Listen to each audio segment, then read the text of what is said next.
I am so excited to have my friends Jennie and Levi Lusko joining me for this special series on family and parenting. And extra special because today is book launch day. Today is the release day of Any Day Emotions. And I couldn't think of a better couple to have joining me today to talk about kids, parenting, emotions, the whole thing. It is so good to have you guys. Oh, I think thank that you means we're so the most much. emotionally volatile friends that you have, that we have a lot of And if we can emotions. do So we've, it, yeah. anyone can do it. Uh, it's because I just love you as parents, Oh, as thank you for having people. us. I love your ministry. I love your friendship. And, you're in a similar stage of life as we are in the sense that we have children in almost every age and stage. So tell us a little bit about who you are and a little bit about your family. Well, thank you, Deborah, for having us. We love you also very much. We have five children, and the age ranges from almost 20 down to 8.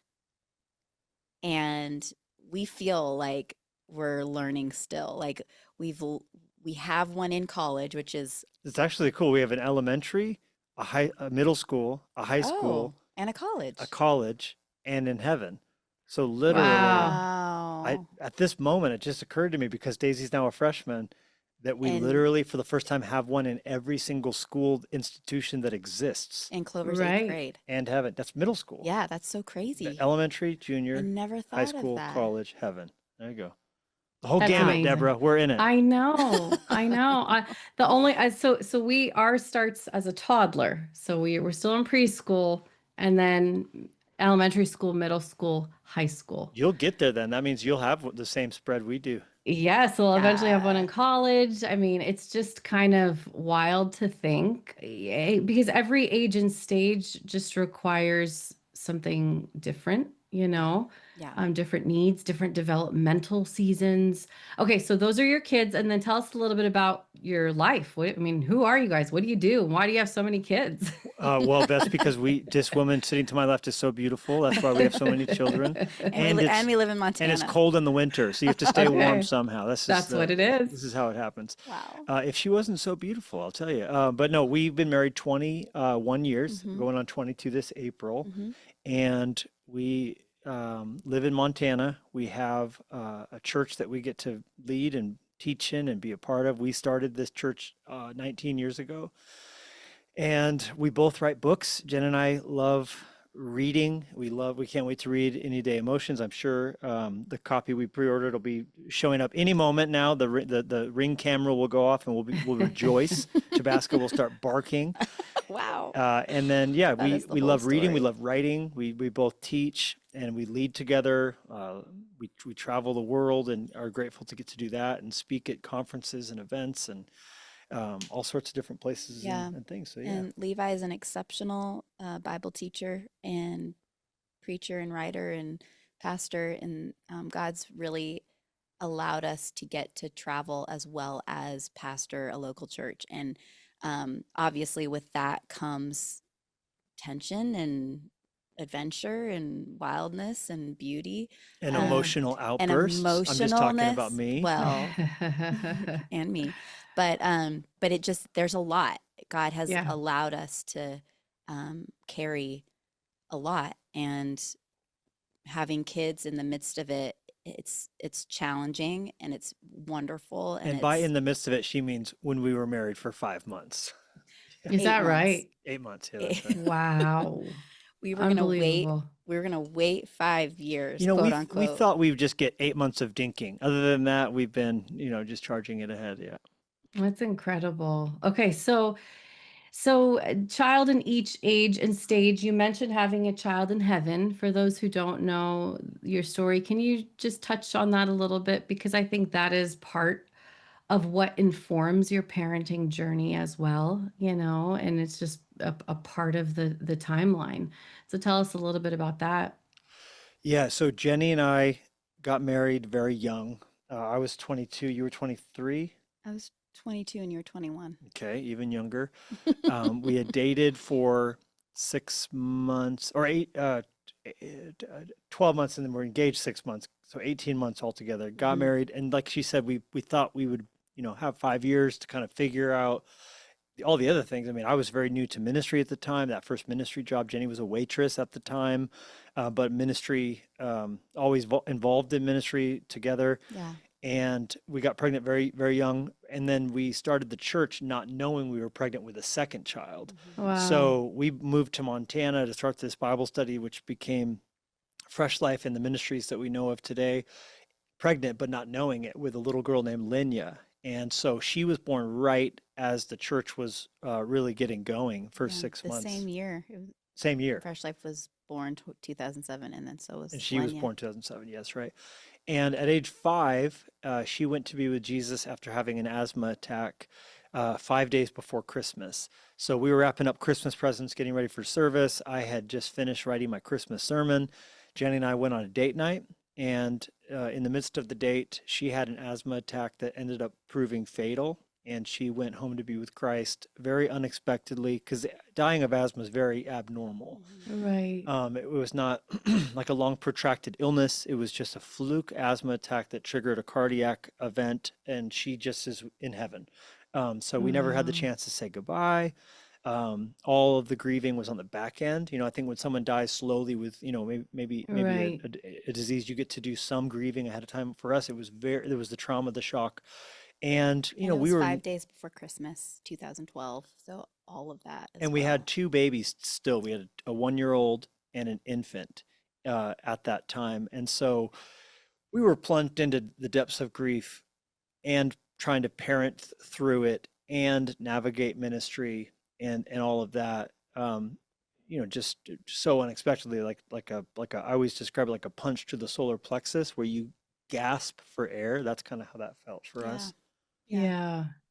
I mean, that is such a significant, monumental moment in your lives. And it's interesting because when you look at who you are today and just how God has blessed you and your family and your smiles and your joy, it is just a testament to who God is Yeah. and what he does. Um, but that has to mark you. That has to affect even your parenting style moving forward. And I remember one time, a lot of people know that we are friends, but I'm also your counselor behind the scenes. Yes. And I remember Yes. one time, Jenny, I asked you if you had anxiety around parenting or around leaving your kids because of that situation. And I'll just never forget this because your answer was, I don't. And I think it was almost the idea that once you've been through something so horrible, it's like, I've been through the worst and survived, you know? God was with me through it. I see parents who lose children and then their parenting style becomes suffocating, Mm. anxiety filled. But I haven't seen that in you or Levi. And I'm just curious to process with you how it didn't happen that way, Mhm. like what was it that allowed you to just, I guess the best word would be to release and to continually release. You just released a child to college. You've been releasing for years Yeah. in some of the Yeah. hardest ways. Yeah. I mean, it's been and I think what you said, releasing and continuing to release, I think that has been such a key thing of there's such a desperation of like, I have no idea what to do, how to do it. Like, even because Olivia, our oldest, she was 7 when Lenny went to heaven. And so, um, even some of the things that we like thought we were doing right, like finding out later that that was something has been hard for her to process. Like, I mean, very real and honest, and specifically, like, do we let Liv go to the viewing of her sister? And we decided not to. But now, as Livy's older and she's like processing, we're just finding things out that was like, okay, well, we were just doing the best we could with what we had. But it's been such a daily, like, releasing to the Lord, because I don't think I think I naturally have a fear. I mean, when we would leave the kids and go on a ministry trip or whatever, like that was always really hard to do, and it still is. Leaving for a date night, Living which is for, hard to do sometimes. yeah, um, but there's, I honestly don't know how to The answer explain that, it. well, I think you're right. I think a culture of mini releases is Mhm. is the posture. Deborah, when Linya died, one of the first images that came into my mind was her baby dedication, Mm. because we were standing there in the hospital, and her little body was still sitting right there, so peaceful and so beautiful. I had just closed her eyes, and um, the terror and hysteria kicked in Mhm. eventually. But in that peaceful moment where we were just sort of accepting what had happened, um, I went back in my mind's eye to us standing on the stage in front of our church congregation and the Lord and Mm. saying to God, "She's your daughter, she's your child. Mm. We receive her as stewards of her, but we give her to you." And so I Mm. think the reason that gave me closure in the moment was, I told you, Lord, she's yours. We Mm. told you she's yours. She was never ours. And as long as you let her be in our lives, which I thought would be a lot longer, to her wedding day, to release her in that way, or college or whatever it would be, emancipation. Um, but for whatever reason, God allowed this to be as long as we got with her. But I felt like this is what we said we would do. We would give her to you. So now that you've taken her, we give her to you. And so I Yeah. think the culture of I always tell people, dedicate your child, dedicate your child. That's a really important moment for you Mm. to acknowledge a light touch. And I think what you're describing, the overbearing or suffocating parenting styles, which I understand, by the way. I have Mhm. 2 a.m. Yeah. panic. Yeah. I have panic moments of something happened to one of my other kids or Jennie all the time. But Yeah. the way I come back to myself and to the Lord in those moments is, hey, I might have a light touch. I Yeah. can't hold it like that. And then you just can kind of have peace no matter what God does. Yeah, and well, even in the hospital, right when Lenny went to heaven, one of the first things that we said together was, "The Lord gives and the Lord takes away. Blessed be the name of the Lord." And that idea Job said that, yeah. of releasing to the Lord what He gave us, like He gives us, we give to Him, and there's just that open-handed like release and receive with the Lord. And we've experienced that in our marriage and our parenting and our ministry. It's like having a light touch, knowing how eternity is real and near, and Yeah, God could take us at any time. And there's the tension of that with parenting and 100%. everything. Well, Augustine said that if you want to find out what false gods you worship, follow your anxiety. Now, Mm. there's an interesting thing to think about, that partially the things that we're most anxious about tend to be things that we've put into God's place in our lives. And I think kids can take God's place in our lives, like the way Yeah. we want to control our kids and helicopter parent. And there's the good side of it is keep your kids safe, Yeah. right? Put a helmet on them, seatbelt. But then you also, Right. when they kind of become this little deity that they're at the center of your heart and life, the anxiety that can come when you're trying to do for to find in a child relationship what you can never get from it, which is like, meaning and all those sorts of things. Yeah. So I think the power of releasing and a light touch is you give those things to God instead of letting them take the place of God, right? Right. Yeah. So I guess in that theme, would you say, if you had to choose a theme for the parenting journey, that for you it would be the theme of release? Like, do you see that in other aspects with other kids and other seasons of life? And how has that played out, if so, with your other children? It's funny you say that, because one of our favorite illustrations in the Bible of parenting is that of the archer. In fact, Jenny Mm. has arrows tattoos for our kids, and we've always liked the idea of, you want to shoot out a child, launch out a child. So if you think about that way, you cannot shoot an arrow without release. That's what they Right. call it. You let go of if you don't let go of it, it's staying on the bow. Mm. Right. And we want to launch our kids towards the target of following God, seeking after Him, not the target of following in our footsteps, right? Not the target of they go to the college we went to or play the sport we like, right? We want them to do what God wants them to do and what's in their heart to do. So, but to do that, there has to be that release. And I think, yes, multiple releases, lots of releases. Now, of course, it doesn't start when they're 20. It doesn't start when they're flying off the arrow. It starts with little chances to make decisions, to develop grit, to Right. have hard moments. I think we, to the degree that we're always rescuing our kids from having a hard moment, we're keeping them from developing the tools they need to have a robust ability to handle the challenges of life, right? Yeah, I like thinking about it in that way, and especially the idea that it's not just when they head off to college that you release. I think so many parents think that's the moment of release, but it is micro moments of release all throughout the day, where you could intervene, but should you?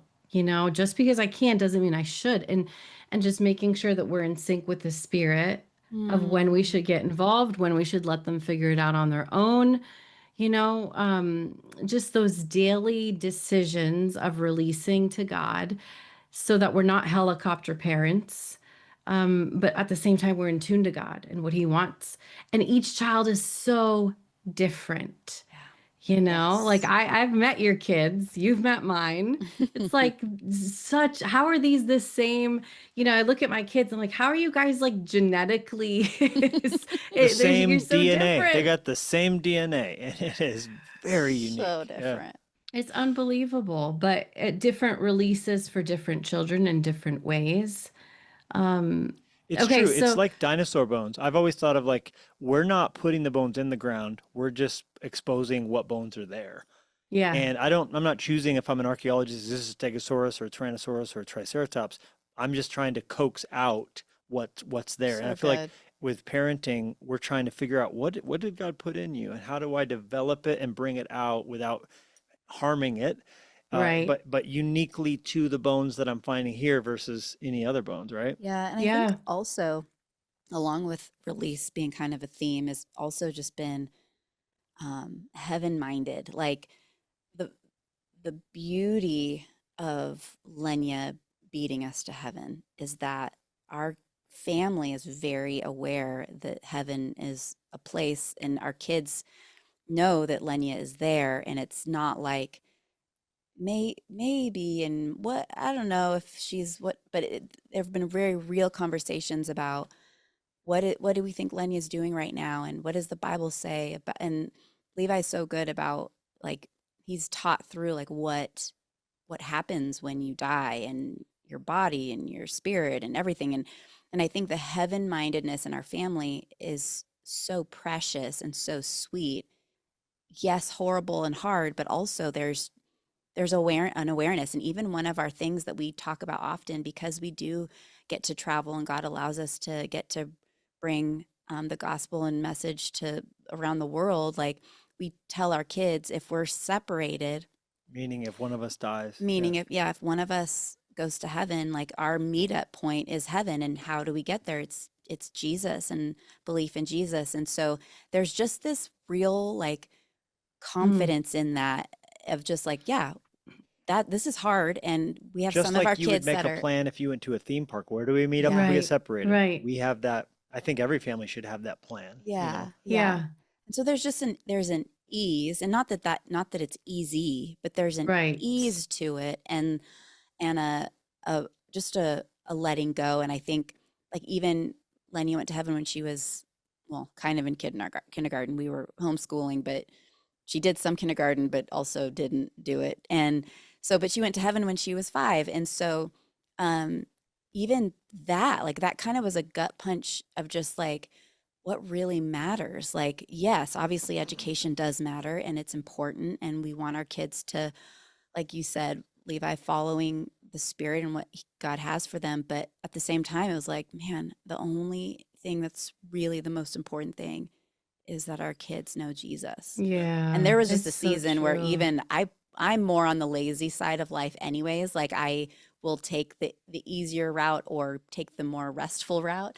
But like there was a time where I was like, this literally doesn't matter. Like, but obviously it does, but it also doesn't. But you know, it's just that tension. So Yeah. Okay, so here's something that I'm thinking through. as I hear you talk, because the most important thing is that we can meet up, right? The most important thing is that you know Jesus and that we know where to find each other and that we know where to find him, because this life is temporary Yeah. and the eternal is real. Yeah. How do you encourage your kids to know Jesus, but yet release that part to him, release their soul to him, release their decisions to him? You know, like what does that look like for you? And you guys are kind of in the thick of it with high school, college. You're a ministry family. So ministry is in their face. You know, Mhm. sometimes that backfires with other families. So I just want to kind of hear what have been some of the practical things or some of the foundational things that you have held on to, even releasing their soul, but still doing what you're able to do to show them God's love. Well, the first and most important thing is prayer, of course. We've been praying since we were pregnant with each of the children for them to know Christ, and just covering every day of their lives, covering them in prayer. And then secondly would be modeling it by example, Mm-hmm. that Jen and Yeah. I both are passionately pursuing Jesus, and that would be infectious, hopefully, because it's caught and taught. Yeah. Yeah. Third, of course, would be that we're making it clear that, as for me and my house, we're going to serve the Lord. They're going to always, we're going to be in church. Then they can make their own choice. And we've always been very clear to them. This isn't just because we're pastors, it's because we're Christians. Yeah. Yeah. And we want to receive from God, worship with his people, give the tithe. We try and separate. We learned, and this has really been helpful, is separating out work from church. Church is the ecclesia, the gathering together of God's people. Right now, we're at work. We Yeah. work a job like anybody else does. So we don't talk about going to church when we come to work. We talk about going to work. When we go to church to worship, that's distinct. And we're not always perfect or sticklers with that, but I think it's an important delineation to make, Yeah. because I don't want them to associate church with what I do as a day job, because Right. I go to work like any other parent would to provide Yeah. for my family. My work happens to be at a church, but church is when we come together on the weekends and we're worshiping and the word's going out and they're serving, hopefully. Church work is what we do week in and week out to provide for as our vocation. So the other thing we try and do is be really intentional about them being in youth group, in ministry, all those sorts of things, but them knowing it's not because um, we work here that you now have to give your life to Jesus. This is your own decision with it. We've been very clear, but also giving the opportunity for them to always be in and around those environments. And then we've never left it to chance. All of the kids have at various points made a profession of faith. Some of them were in church services, Mm. at camps, at retreats, making the decision to get baptized. But then we've also, along the way, hey, is this a decision you would want to make? Is this a choice? And for two of the kids, it was a prayer we prayed not in a church service. And then for three of them, it was church services or events where they would kind of make a decision for Christ. So it's having methodical opportunities out there, but then not just leaving things to chance, also seeking to do what the Bible says and win souls, give the Yeah. opportunity. Yeah. And fostering relationships within the church. So, yes, of course, like kids their age, but also like they've all loved getting to know all different ages. And that's what's so beautiful about the church is that it's a multi-generational. We're doing life together. We're serving God together. We're learning, and so for our kids to learn from um, our staff and to learn from team and people that they serve with on the weekends, and it's all part of them growing up and seeing what it looks like to surrender your life to life in Christ. Yes, hopefully they're getting that from us, and they are, because that's what we're doing, but also they're getting it from so many other people that it's Levi likes to compare it to bamboo sticks. Like um when you have a stick that will hold the tree growing It's up, a like support, it's a yeah. support, it's a foundation. And so it's like, and then anywhere you turn, it's like they want to hang out with their Fresh Life group and the things that they're learning in that, but then also the people that are there that are good examples are teaching them and showing them the same things that we're teaching at home. And so it's like they're getting it in surround sound. And Because I they're think going to that's so Yeah. important. differentiate. And when they differentiate, they're going to kind of quote unquote pull back from you. And if you've done your job right with community, the people they're going to pull away from you into the arms of are the ones you put there in their Man, path. that is And you're going to be so like, oh, key. darn, you don't like me. You only like so and so. And then you're pumping your arm on the back end So going, good. that means It's that we did it true. right. Yeah. It's Yeah. absolutely true. I love that imagery. Like you're releasing them to the community that has been fostered with time and intentionality and work and trustworthy people around Yeah. them from a young age. That's what the church is, and that's what the church is supposed to be. And I think that's a really great way to think about it. Just also you being connected to their community, them being connected to your community. I know it boggles my mind how many families don't know their children's friends and community very well. And I think there's definitely a danger to that. Mm. We've always made it a point ever since the kids were young that our house is the place to be. Mm. All the kids come to our house. We have a pool, we have a hot tub. We will do anything it takes. We will spend countless dollars on pizza to make sure that kids are just always there, to stay connected and to have that community be up close and personal, to be having heart to hearts with So their good. friends and Yeah. their friends' parents, and that becomes our community. Because I just think there's something really protective there, and it's an investment that is so worthy of your time Yeah. because of what you get in the end, Yeah. and I think Yeah. that's a really special thing. So, whether it's through a church community, ideally, or whether you are bringing in trusted people who are walking with Jesus, trusted families that you're surrounding yourself with, community, it's a missing part of a lot of homes. Yeah. And Mhm. we can't do this thing alone. You weren't meant No. to do this parenting thing alone. And your kids need other role models outside of you as well. Yeah. And Yes. it's really sweet when you see it work. Like Mhm. Yeah. for us, we come around the idea of the rite of passage ceremony pretty intentionally, I love that. Tell us about that because that's pretty unique. Yeah, and we always get asked for it, and everyone always goes, wait, how do I do this? So we put together on levilusco.com, you can actually go to the resources. There's a whole plan your rite of passage for your teenager thing that guides you through Yeah. it. Ella's about to turn 15. Okay, So yeah. So I mean, we just realized that the Jewish culture has the bar and the bat mitzvah. In the Mexican culture, there's the quinceañera, but really in America, there's not any equivalent for how to mark or measure the transition from childhood to adulthood outside of secular rituals. Driver's yeah. license, loss of virginity, first time getting drunk, right? Those would be the things that in our culture makes a man or a woman.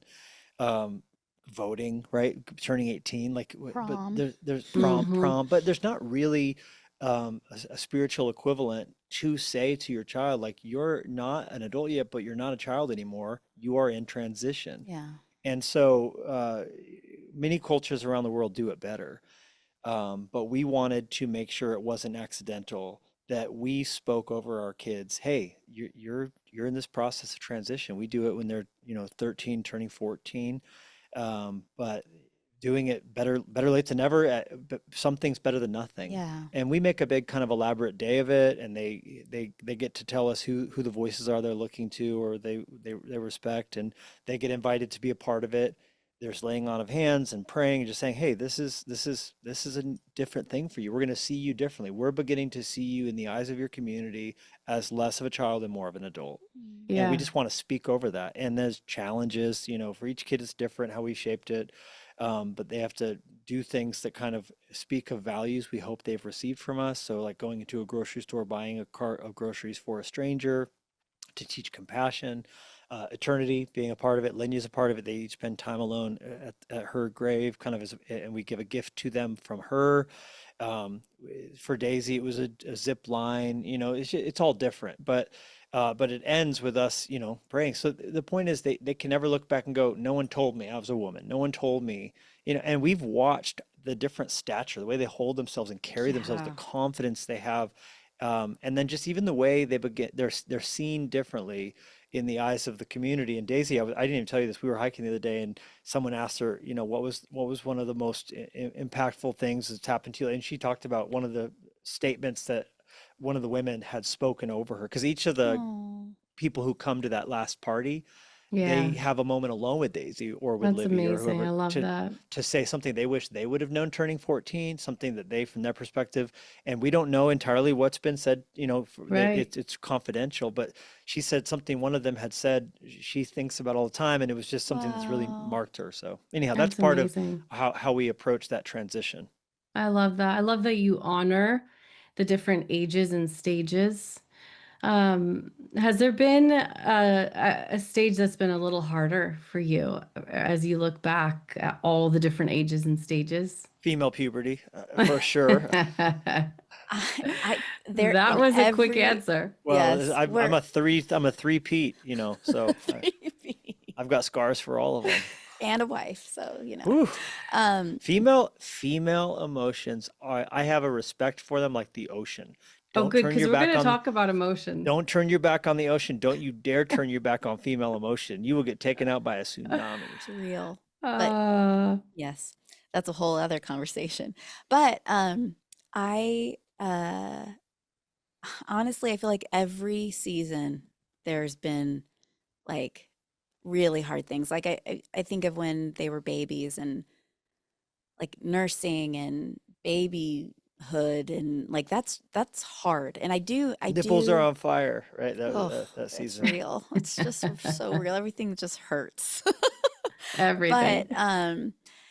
I mean, I look back and I like when I look back and see like videos and pictures of the kids when they're like 3, 4, 5, like I feel like that's like a magical age, but also I remember the difficulties of that It was season. Yeah, like a it felt circus. Your home really felt like a hard. circus. Yeah. Yeah, No, but looking back at the photos, there's I such know. nostalgia for it. I Yes. know it. But then I mean, I feel like this season there is struggle and there is tension and there it is difficult, but it's also there's I don't know. I guess I always see like the good in the moments. I also see the bad. But like I appreciate I guess I appreciate the tension of the good and the hard in each season. And I see like with Olivia, like she's almost 20 and I don't know. I just feel like Which it's is the gotten age that we were when we met, really, right? yeah. That's crazy. Wild. But like I don't know. I think there's just it's just gets sweeter in my mind. Like I don't know. Yeah. There, You there's savor it beauty to it more. all. There's beauty to it all. Yeah. There are hard seasons. Yeah. Yeah. When Linya went to heaven, that next 6 months was really brutal. Yeah, I'm We sure. all got lice. We all got sick. It was winter. It was just that's probably the hardest season, um, collectively.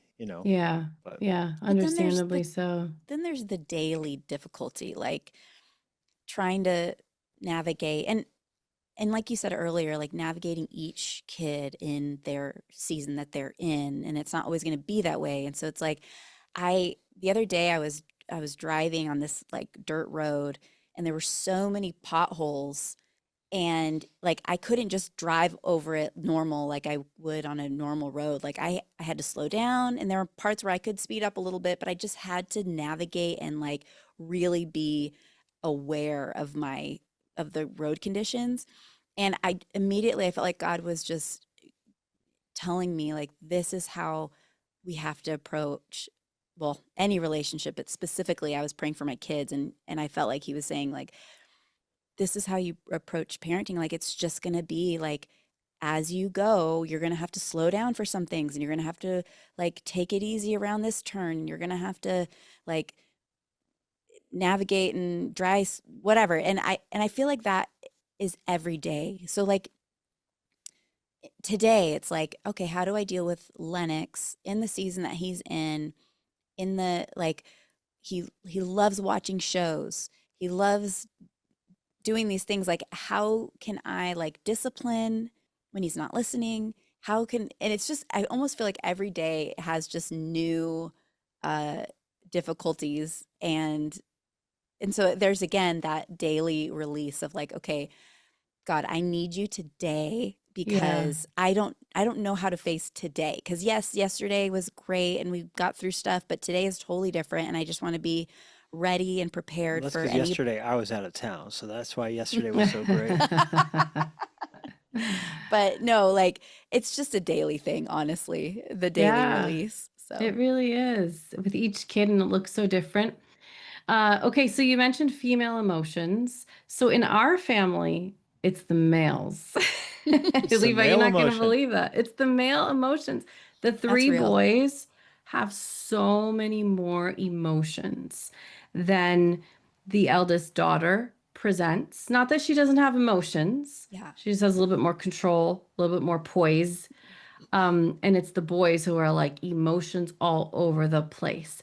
So I find it interesting because I always tell parents, it's not necessarily a gender thing because we all have emotions. It's Right. personality, it's training, it's sensitivity levels, how high the meter is. Emotions are a signal.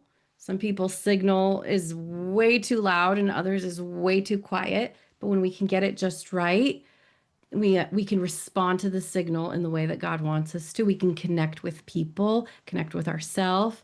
So how has it been for you with the theme of emotions, anyday emotions, talking to your kids about all the feelings? Like, what does that look like, and what have you learned about emotions and emotional health and all of that with kids? You've got three girls and a boy. Mm-hmm. Hmm. So Remaining, yeah, r- 4 girls and 1 son altogether. Yeah, we can't tell you how important we think this book is, the Entity Emotions, Yes. and just acknowledging, talking about them, as because you can't see emotions, you just see the effect they have.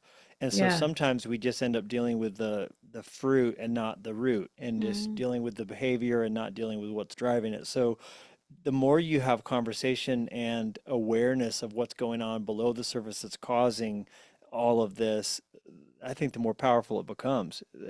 So in our house, the more we have language around, when you did this, this is how that made me feel. Even in our marriage, oh yeah. this yeah, is how that made me feel. This is what the story I'm writing in my head, that we can kind of articulate around emotional response. When you did this, were you aware this is how that came across? Like, I just think with our kids, when I can tell Daisy's, kind of in a heightened emotional state, or Olivia, the more we can kind of cut through some of that with humility and curiosity, and less of energy meeting energy, and then it becomes like the clashing of horns. And the more we can diffuse and complement what's going on and be aware, um, the more robust our conversation around emotions has become at the table and in our yeah, home and in our marriage bed, the better things have yeah, gotten, I would say. It's yeah. I true. I think that's a good way of wording it. What's underneath the surface? Emotions are God's way of asking you to pay attention, to get your attention sometimes to Mm, the things he needs you to pay attention to. And I think what you said, Levi, modeling it is so key. If you were in our household, you would hear a lot of talk about different things. We talk about emotions on a regular basis. It's just part of who I am and what I do. yeah. But it's funny because I will never forget we were in the car and we had had like a family argument, when everybody's just kind of annoyed at Yeah, everybody yeah. else. Yes. And so it was like there was tension, there was quiet. And then Eli, our 13-year-old, he wasn't 13 at the time, he might have been like 10 or 11. He's like, I think we should go around and each person say how they're feeling. And we're just kind of like, fine, because we don't feel like it in the moment. Right, right. So everybody starts going around and sharing how they feel. And then it gets to John, and John's like, I'm feeling angry. And Eli says, but what's underneath that anger, What's Dad? underneath that anger? With all sincerity, he Jeez. wasn't trying to be smart. And it No. was just so funny to hear him like just picking up, like there is something underneath anger. Because So it's a what is it? because it's a secondary Because it's a emotion. secondary Yeah. emotion. It's the volcano. There's a lot of other things in there. But the more you're able to have dialogue, conversation, put words to it, help them understand, make connections. What is this feeling? What is it signaling? What is the underlying thought? What do you do with it? What do you not do with it? The more they just start to pick up on it, the more rich and robust your whole household is. Hmm. And so I just think you guys have done a great job with your kids and with the conversations that you've had with one another and how those things just naturally overflow into the life of your kids, Well, whether Yeah. I wish this existed when we were starting our parenting journey. So I can't say how Yeah. much I think everyone listening should get this book, because I think we were late to that party. Yeah. Counseling for us, we were late to that. Although we've made it available for our kids and we've enjoyed the power of it, we recommend it to our church and our staff. But if we could go back and have that be something we were conversant in earlier, it would have spared us heartache. So. yeah, We've learned the hard way in a lot of things. Um, but as we have learned the strength of our own emotional health yeah, and the tools and even the language around it for us, that has just overflowed into our parenting, which is life changing. And like you said, I think it's the little conversations and being at the table regularly and being and saying that, I mean, at like the dinner table, at the breakfast table, whatever table where we're eating and conversing and talking, like those little moments, I think those little moments stringed together are the strength of talking through these things and yeah. emotions and struggles and difficulties and what they're frustrated with and just getting them talking, I think is huge. Yeah. And asking the right questions, we talk about level 1, 2, and 3 conversations. Level 1 being the facts. So easy to talk about facts. What did you do today? Where are you going? What's your plans? Then level 2 is the ideas and opinions, like your favorites or your opinion about this topic or that topic. It's a little bit more of you because you're offering your personal opinions. But then level 3, the deepest level, the deep end, is the feelings. Like, hey, what's stressing you out? What are you frustrated about? What hurt you? Mm, How did I hurt you?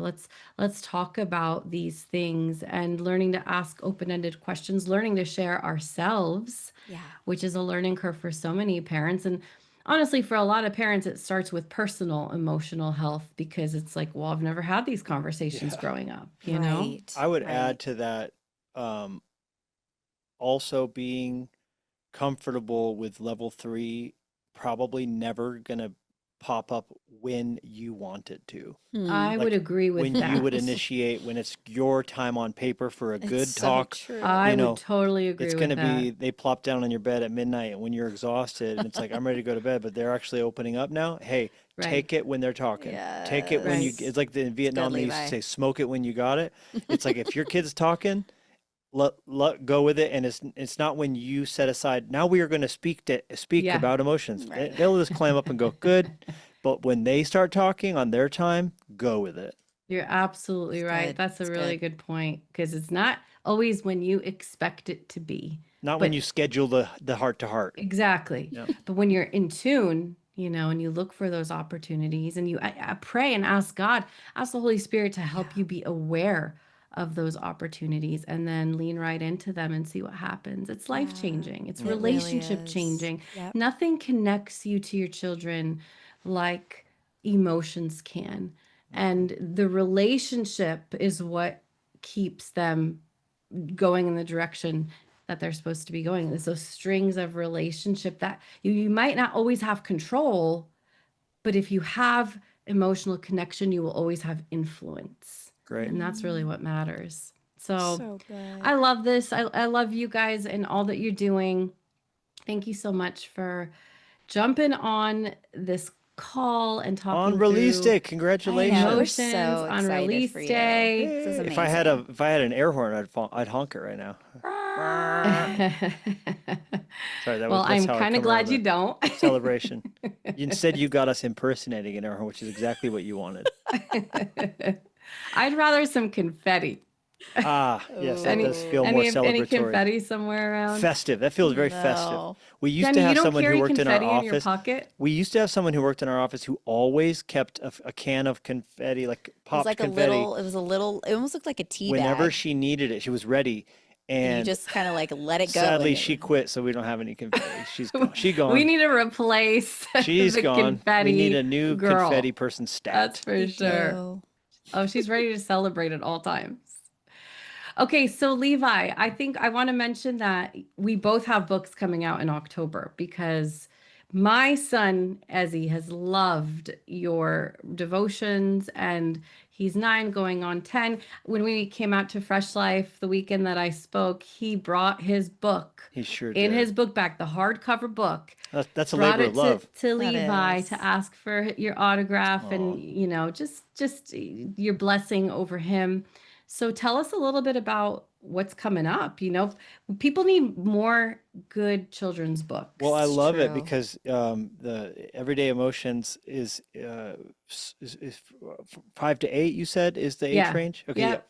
So, and I know that's loose, some I will probably, when I read it, be like, okay, this helped me a lot. So Oh, yes. I love kids' books, but then especially written by someone who has such a mastery over it. Yeah. But then I love that we have the next age covered because later this month we're releasing Don't Worry Warrior, and I have the copy here for those who can see the video. It's 10 strategies to battle anxiety with practical tools from God's Word, and this is built for a 9 to 12-year-old. So it's a little more chapter bookish. You have 10 Yeah. chapters, and it's my first fiction book for kids, which is I fun. I had a love lot of it. fun developing characters. So good. So many good books on emotions, Yeah. such a necessary topic Yeah. for every age and stage. So I'm so grateful. And I'm excited to plant these seeds and see what God's going to do in families all across the country. So Amen. we love you guys. So fun. It's so good to be with you. Thank you for joining me today. Thank Thanks you for so having much, us on. Deborah. We We love love you. you. We pray for God's blessing on Our you and your family and this project. And we're just endlessly grateful for you in our lives. Yeah, I was gonna say our marriage wouldn't be what it is without you. So thank you. Exactly. Oh, it's been a privilege. I truly consider it a privilege. Love you guys. Love you Love too. you.